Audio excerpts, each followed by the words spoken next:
Ayan, medyo nabasa yung aming mga gamit. Tulog ko. So, dito tayo matutulog. Pero nihas, oh. Uy, ginauko. Ayan.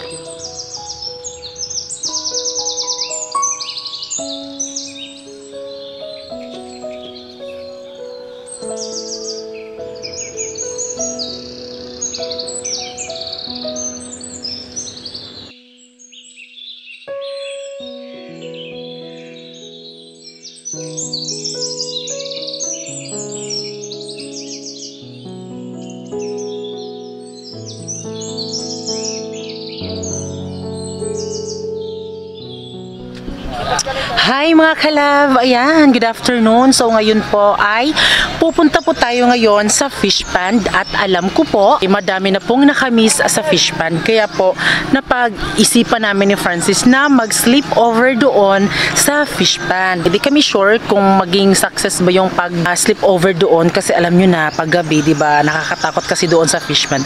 Actually, hindi kami natatakot sa mga multo, natatakot kami sa mga magnanakaw, diba? Kaya kapag natutulog talaga kami doon ay talagang hindi ka talaga dapat sobrang mantika mo talaga na matulog. Dapat kailangan mo talagang alert, diba? So ngayon, dahil gusto naming ma-feel na matulog doon sa fish pond, so babalik tayo doon for today's video. At ngayon po ay pupunta na po tayo at syempre yung mga kasama namin ay si Francis, si Giselle, si Randy, and then si Usting. Ayan, kung gusto nyo pong manood, ito po ang ganap ngayon. Yung sasakyan po namin ay yan po ay Baruto po siya. Yan po ay sa kapatid po ni Francis, mga kalab. Ayan. So may mga ano po mga kalabo dyan kasi mag-ano din po sila ng alimango. Kukuha sila ng alimango ngayon. So let's go. Ayan na, ito na yung sasakyan natin. Alam ko talaga sa inyo, madaming gustong sumakay nito pero napaka, ano lang, hindi naman siya delikado kasi kahit na walang mga katig kasi diba, super ano niya kasi, flat po siya sa bandang may, dito apakan po niya mga kalab. Hindi po siya nakakatakot. So meron din pong ano, mga bubunet. So yan po, may lubid po dyan. So itatali po dyan para sila Usting po yung una mag ano sa bangka.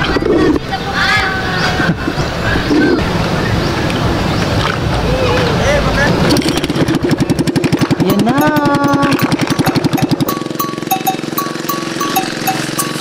Nag-igi po siya ng tubig mga kalab. So libre lang po yung tubig dito pero nakakatakot to talaga kapag nag-igib kasi para baka siguro malunod. Medyo konti lang po yung bahay dito pero meron po kayong nakikita mga nipa dyan. Yan po ay isa po sa pagkakakitaan po ng taga-Bandol kasi gagawan po yan ng bubong.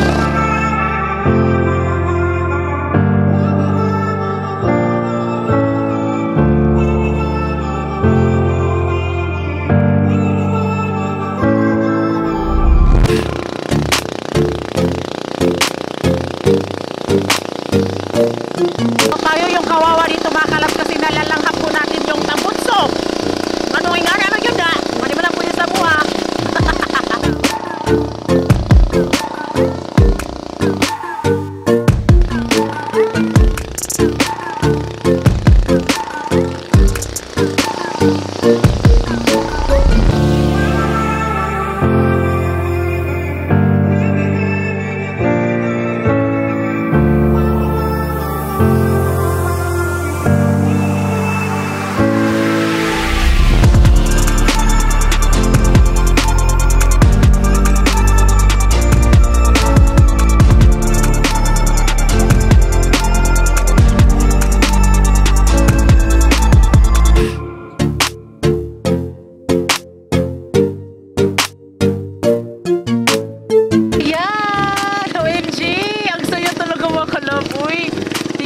So nakasakay na po kami at tumandar na po yung bangka.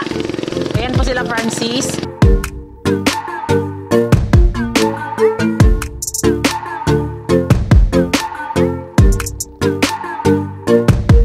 So meron kayo nakikita mga bahay, no, as you can see, at yun po ay nagbabantay sila ng fish pond. So at dyan na din sila tumitira, diba? Kasi kailangan nilang bantayan yung kanilang fish pond dahil madaming mangunguha dito ng mga alaga, mga isda.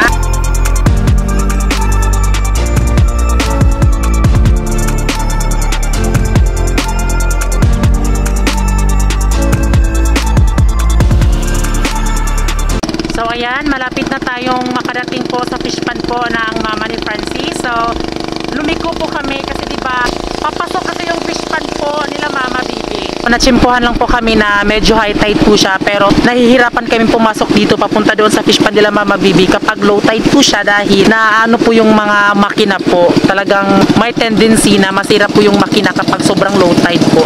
Kaya kapag low tide, di na lang po kami pumupunta dito. Tina-timing lang namin kapag high tide po siya. Madami din pong mga sanga-sanga dito na mga puno.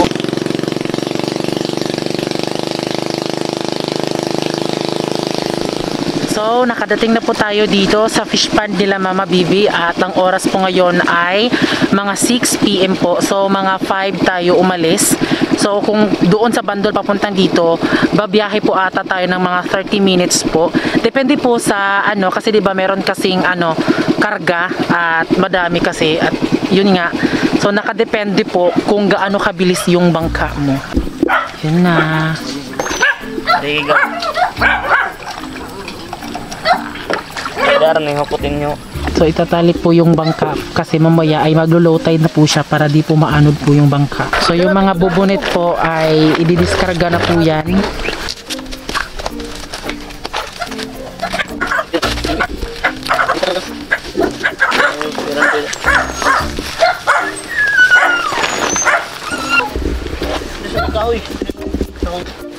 Ini dia. Marunong tagtiguang ano alalayan man.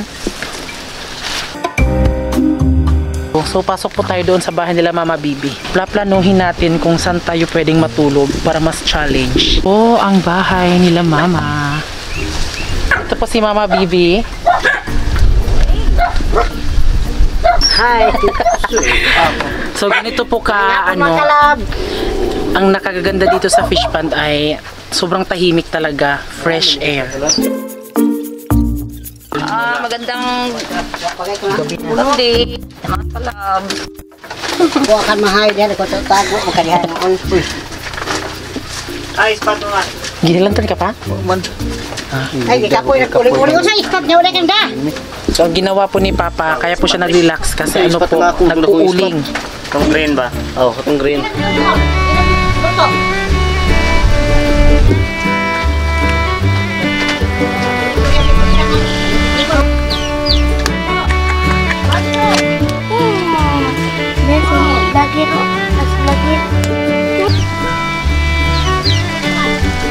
So ang ginagawa po ni Randy ay pinapain niya po yung mga dapat ipain. So tamban po, ilalagay po sa lagayan. Yan pong may mga color white. Yan po yung lalagyan nila.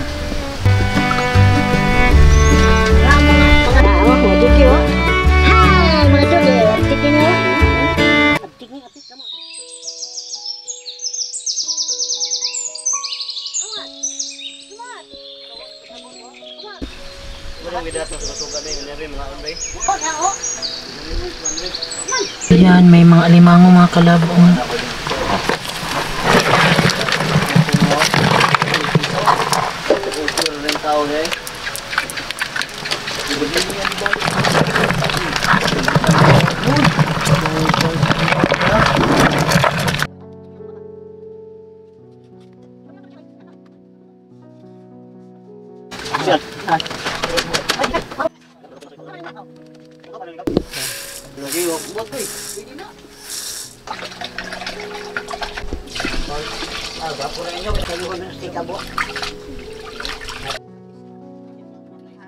So, tinanay po namin i-charge yung mga ano, Ay, gara-gara dagay para panghandang diesel. flashlight. Ang kaya mo yung diesel.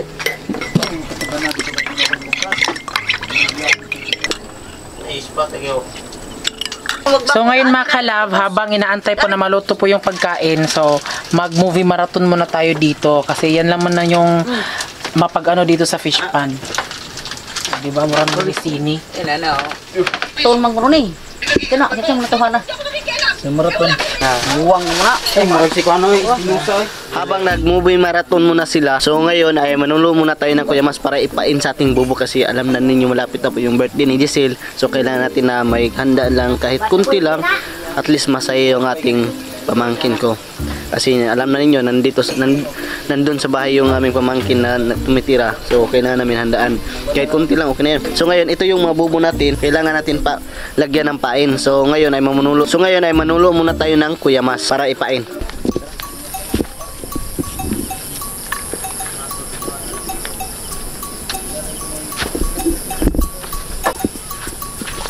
So ayan, parang may nakita si Francis na alimango. Alimango, be? Hala, tignan yung mga kalabo. Babae. Babae na alimango, tignan nyo. O, diba? Alam nyo, sobrang bilis lang ni Francis makakita ng alimango. Pre! Ayan. Buto! Go! So yan po ay ilalagay po yan sa yung nakita nyo pong may alimanguhan po. Doon po sa may balde. Yan.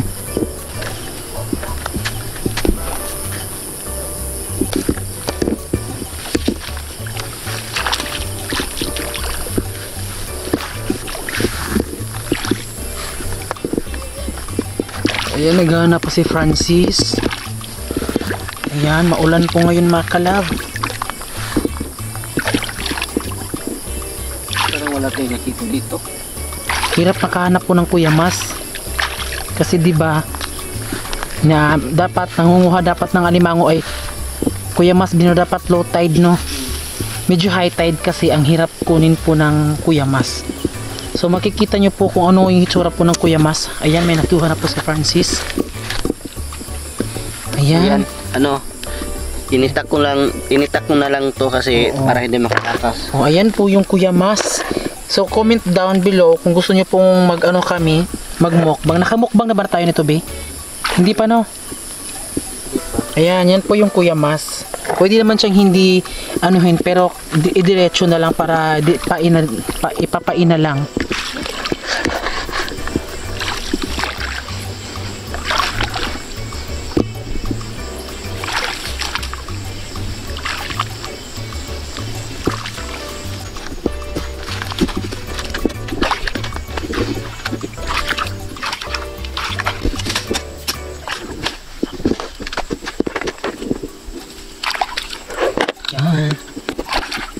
So ngayon po, ito na po yung nakuha ni Francis at si Francis ay doon siya sa gitna po ng fish pond. So hindi po ko sasama.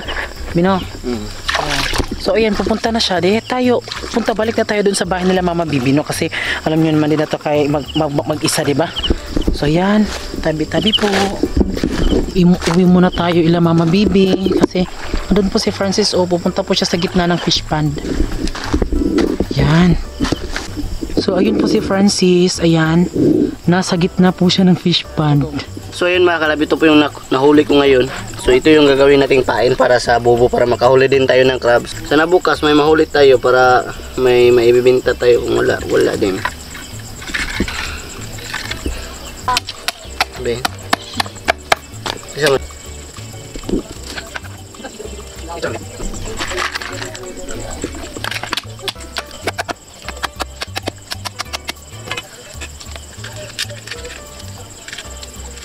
So umuulan po dito ngayon mga kalab. So wrong timing po. May ulan po dito. May ulan. Yung lakas.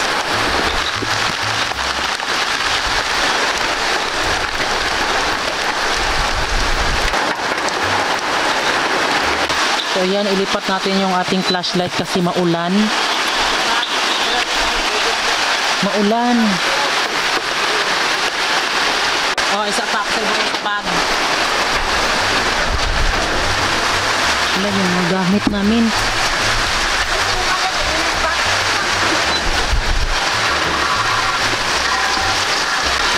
Yan, medyo nabasa yung aming mga gamit. Tulog ko.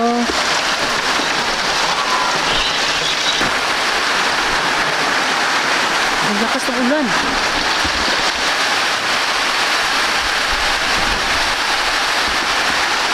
Biglang lumakas po yung ulan dito. Tignan nyo po yung bubong. Ayan, may salibo po sa Bisaya ka. Grabe na timingan yun ang pagkuan yun ba ulan. Grabe ka ulan. Oh my G. Nagtuto na. Ulan pa ayo. Salibo pa jud. Wala ang manok. Yung bubong ko doon ay Ano po, maingay po yung bubong doon.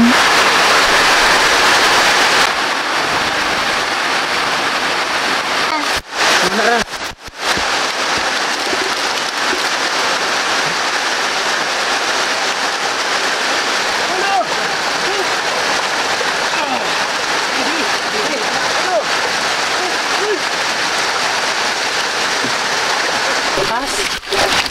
Nasusa planggana ba to? Nasusa planggana oy. Puro ni has oh. Uy, ginuok ko. Kasi mo na nakita be. Close it. Tumakan niya. So yun mga kalab, pasensya kasi malakas po yung ulan dito sa fish pond. Timing din na mayroong umulan na dumating na napakalakas. Pero okay naman yan. At least makasama ko yung bibig ko. Ayan, sorry mga kalab kasi napalpak yung overnight namin ngayon. Siguro i-fish pond tour na lang kayo namin sa next vlog mga kalab. Kasi nakita niyo kanina na malakas talaga yung ulan. Maluto ka siguro. Mahadlok lang tayo makadakin asya. Musilig-gilig mo hangin. Diya, bisa itong sudunan, pandit. Nununan.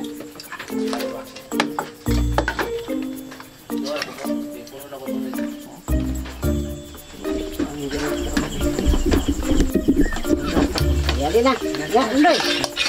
Wala sa Sandoy. Niluwang ko kasi niluwang ko. Dili siya, siya na. Oo, sama. Ya, asma Yuli. Tupa. Ini Yuli.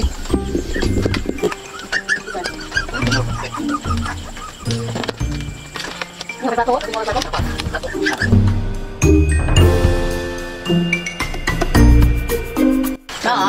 Sulti ng pinagdulang ko sa pagpapili siya. Kato ba ngay bayang ng bangko ngari. Ito niya diyan may bayang. Sa may mga pa spot-spotter at gusto mo kay nood mangina may wakwak gidig to kay mga lubid mga balik magyud. Yan dia. Kidali ko uli ko dito. Uli ko ngari kay kilito ko man eh. Akong gi ko skir diri uy. Okay matikdan. So yun mga kalab, dahil natapos na tayong kumain, so pupuntahan muna natin yung pagpatutulugan natin kasi ano kung malinis ba. Kapag hindi malinis, linisan natin kasi nagkukupra po sila mama kahapon. So ngayon ay pupunta na tayo. So ayan, andito na tayo sa ating pagtutulugan dito sa ganggangan. So yan po ay dyan po nagaganggang sila mama. So ibig sabihin po yan ay dyan po niluto po yung mga niyog. At dito din po sila nag-uuling. So ito po ang uling. Ayan po. Yan po yung mga niyog po. Ano po ng niyog? Ayan.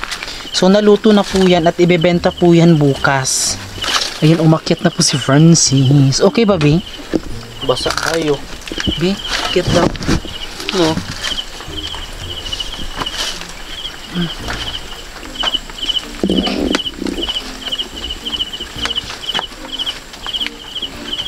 So dito tayo matutulog.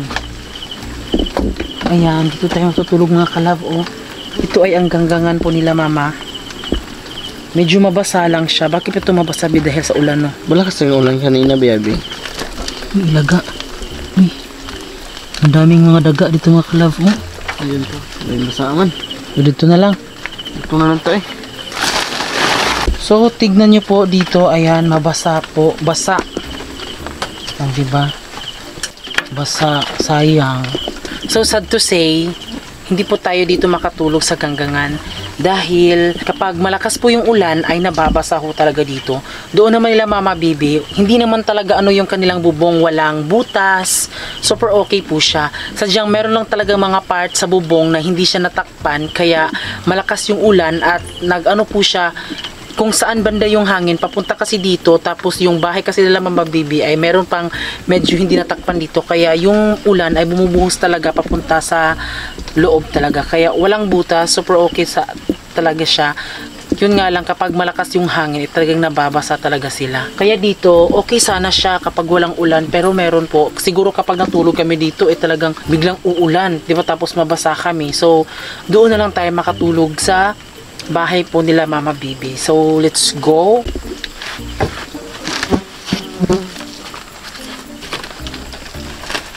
Ayan. Tabi. So ngayon, balik na lang tayo doon sa bahay nila Mama Bibi. Doon na lang tayo matulog. Kaya doon na lang tayo. Let's go.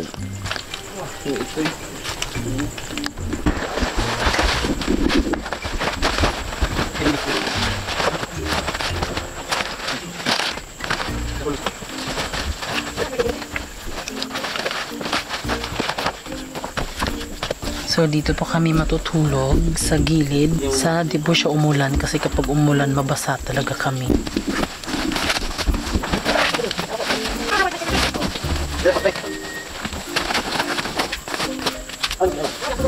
So ayan, dito kami matutulog mga kalab, at kapag natutulog kami ay pinapatay talaga yung ilaw, pero ako hindi po ako makakatulog kapag pinatay po ang ilaw, pero okay lang sa akin na patayin na po yung ilaw kasi meron naman po kaming buntagan kung sa Bisaya ka. Ito, tcharan! So narecommend po ito ng aking ate Zab dahil meron din silang ganito at tignan nyo po kung gaano kaganda. Ito po mga kalab, tignan nyo muna, patayin muna natin yung ilaw para malaman nyo po. Patayin muna natin yung ilaw. Tcharan!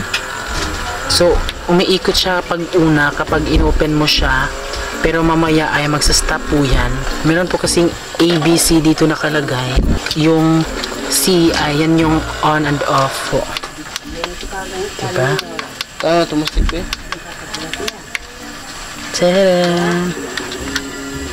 So yung ano po niya ay C, moon and star. Ganito po mga kalab, tingnan nyo. O diba? Yan po yung ano niya. So yan po yung ano niya, diba maganda? Meron pang madami mga colors. Pak! Hala, ang ganda. Pak! Pak! O diba? Pak! Hala. Parang Christmas light. So yung gamit ko po is power bank. Pwede din po siya battery. Ilagay mo siya dyan. Ayan. So di ba ang ganda? Sobrang hina talaga kumain ng kuryente. So papatayin na natin to kasi matutulog na kami ni Francis. Ito lang Tila parang